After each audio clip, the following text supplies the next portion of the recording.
All right, guys, welcome back to VGSportsHub for another segment here. Our next segment that we're going to get into is NBA. NBA starting to heat up right now in this time of year, May, with June coming around when the NBA playoffs start, and teams racing for playoff spots and 1 seeds, 2 seeds, everything. So I want to get the talk started with my team, of course, the Oklahoma City Thunder. Oh, yeah. So this is a team now that's been going through a lot of stuff, okay? Injuries have been terrible for us this year, and Oklahoma City is not used to injury at all. One of the most healthiest teams in the league for the past, couple years since they've been the Oklahoma City Thunder, with Russell Westbrook never really even missing a game. And Kevin Durant. And now Kevin Durant as well. They're fading in the race for the final playoff spot. They're usually in the top 1 seed, fighting for a 1 seed or a 2 seed, and now they're fighting just to stay alive in the postseason. So Oklahoma City has 3 straight losses heading into tonight. They're gonna play against San Antonio, who let's just say San Antonio is definitely on the ball right now. Yeah, I would say so. So their hopes are kind of in jeopardy right now, and they're only a game and a half ahead of the New Orleans Pelicans for the 8th spot, and that's the last spot to get in. So, let me hear what you have to say about Oklahoma City and them possibly getting in. All right, so, really it depends on Russ to really carry the team now. Because I believe, if I'm not mistaken, Kevin Durant's going to be out until the postseason, if even that. No, right. I think he's out for the season, actually. Yeah, he's done for he's done for the season. So, even if they get into the playoffs, realistically, no offense to your team, but they're not going to win a chip because I think they need Durant to do that.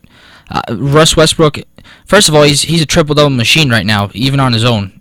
Even if they're losing games, this guy's putting up numbers. He's hitting a lot of assists. He's finding people. He's getting rebounds. He's scoring 30+ a game. He's putting up huge numbers, which is why he's in this MVP race, by the way, with him, Harden, and Curry. That's the reason he's in the race, because he's carrying this team right now. He carried them back to a winning record. They're 42-35 as I look at the stats right now, which is a .545 winning percentage, which is a 54% winning percentage.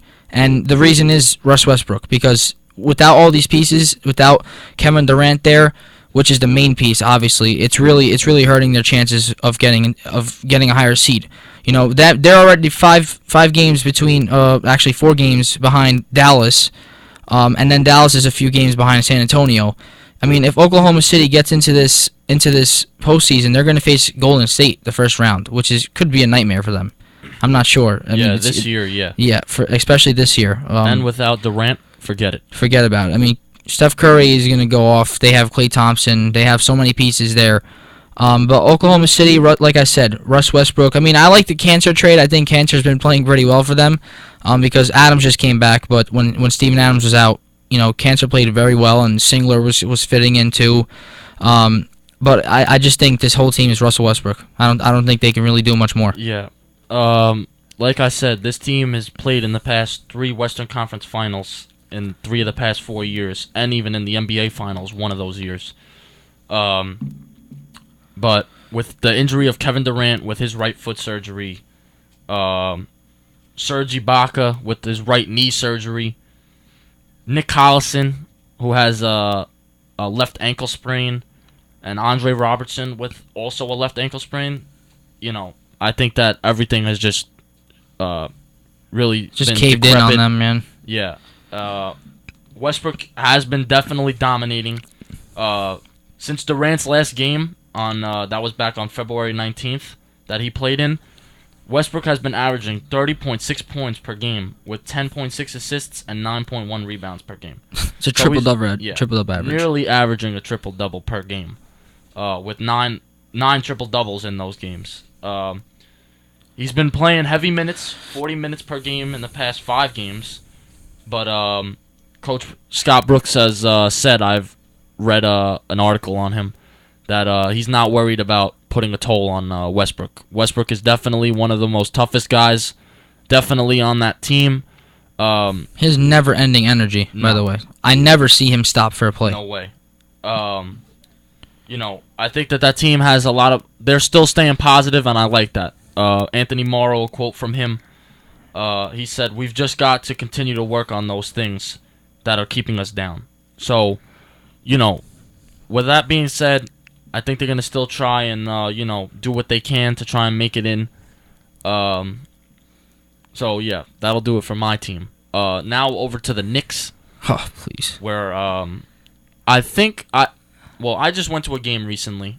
I don't know if I told you I even went to the game. I didn't know that you went to the game. No. I went to a game recently when they played the Minnesota Timberwolves in overtime, where they actually lost again. Of course, I'm not surprised. But definitely a thrilling game because it went to OT, so it was very nice. But I'm sitting there and I'm saying to myself, why are we here even seeing them try right now? Yeah. Because they should just be trying to get that number 1 spot in the lottery.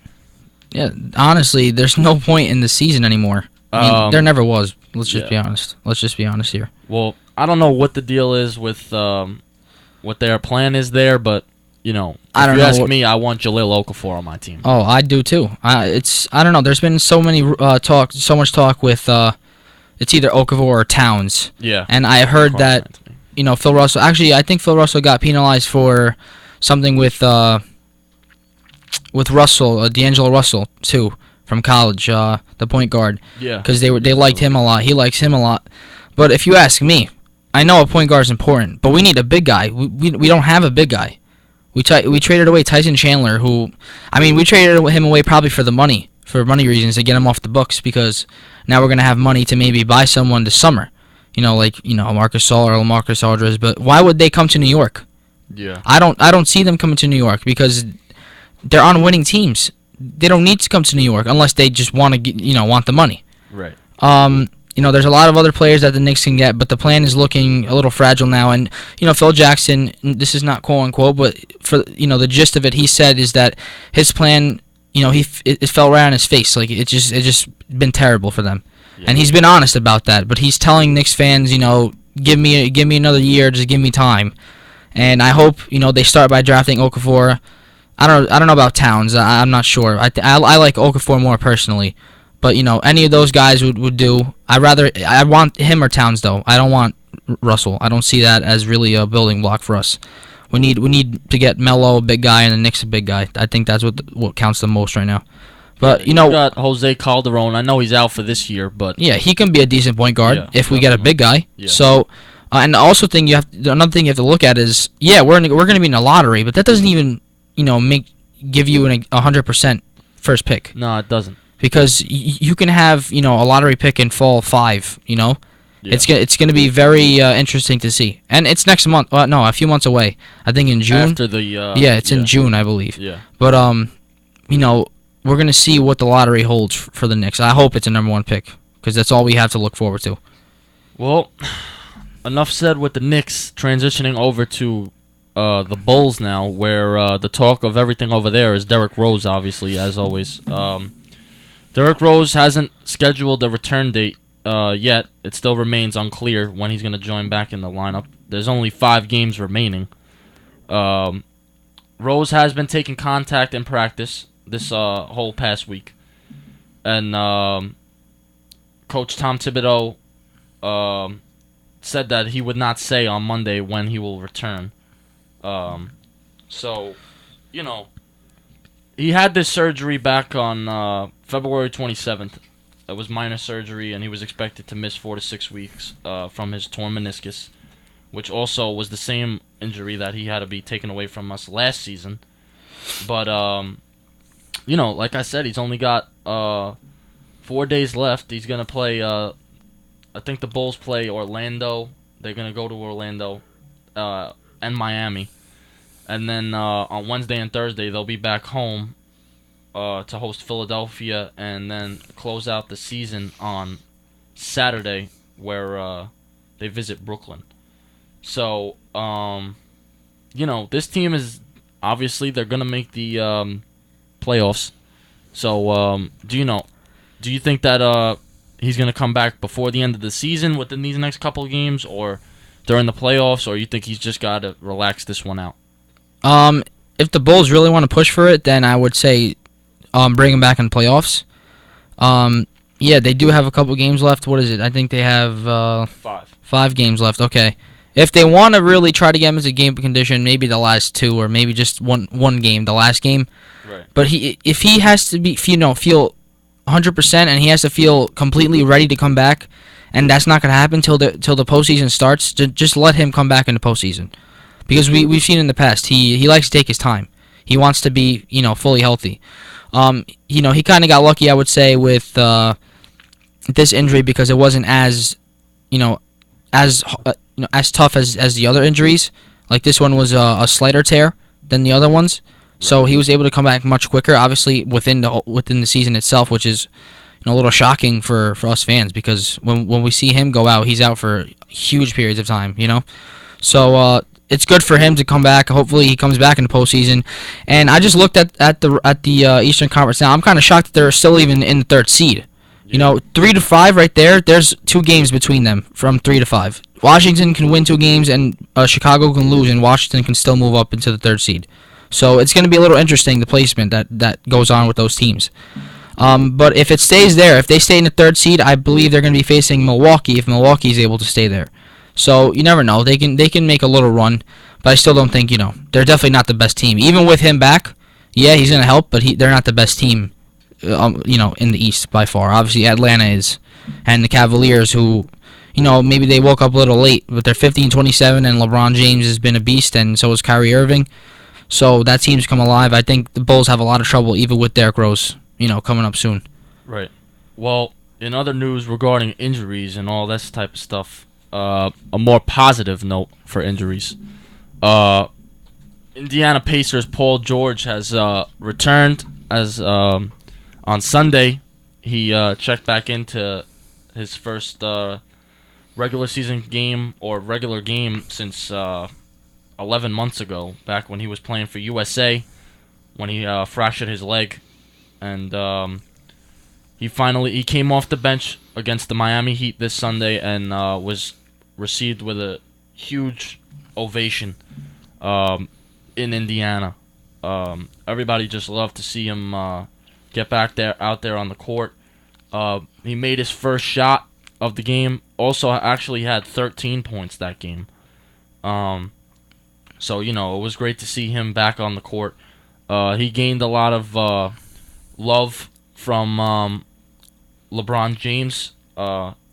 He was definitely showing him a lot of support. A lot of people love, this kid Paul George. He's a young kid.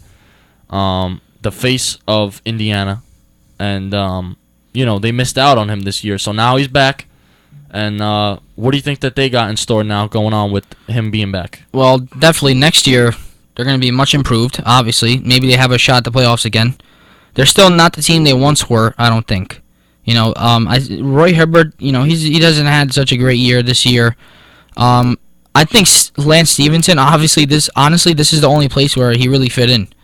If you watch him with the Hornets, he hasn't really played well, and he's been benched a few games. But Paul George, I respect the kid, like you said. Everyone's pulling for him. That was a gruesome injury. You don't want to see that ever happen. No way.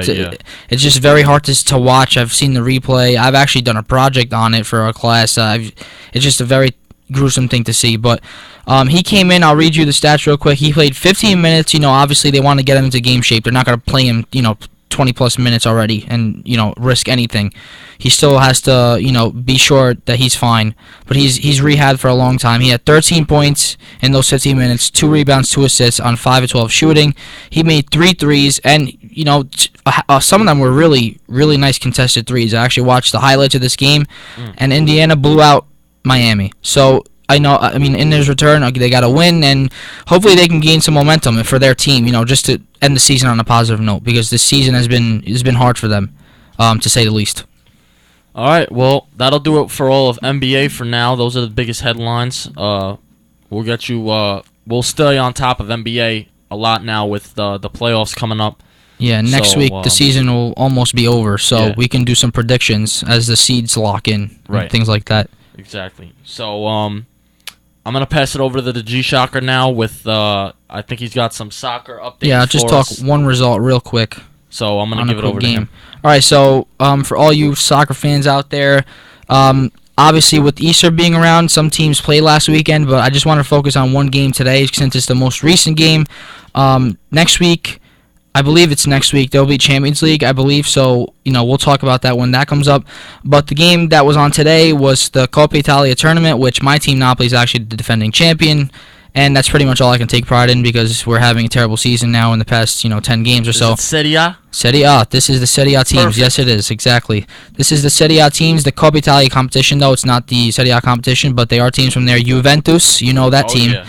Top, the winner. They're obviously already pulling away with the Serie A title. And they face Fiorentina. Just real quick, Fiorentina had a 2-1 lead coming into this game. You play 2 rounds. 2 legs, we would say, in soccer. And Fiorentina had a 2-1 win. I believe this was away at Juventus, if I'm not mistaken. And, all they had to do was either, draw or win, or even if they lost 1-0, they probably would have gone through. But Juventus came and blew them out of the water. 3-0 win for Juventus. Huge win for them. Matri scoring a goal, who he was in for Tevez, which is huge for his confidence. He hasn't really done much. Pereira scored, and Bonucci scored as well. So, 3-0. Huge win for them, and they're on to the final. I believe they're already on to the final. Now, Napoli plays tomorrow, so if Napoli wins or gets a positive result against Lazio, it will be a Super Cup rematch in the Coppa Italia, I believe. Napoli-Juventus, if I'm not mistaken. That should be the scenario here. So, we'll see what happens there tomorrow. It's going to be very, very intense. Yes, this was the semifinal, so Juventus is through. And we just have to see what Napoli does tomorrow. So that's just a quick update. So I'll just toss it over to Vinny for the end of the show.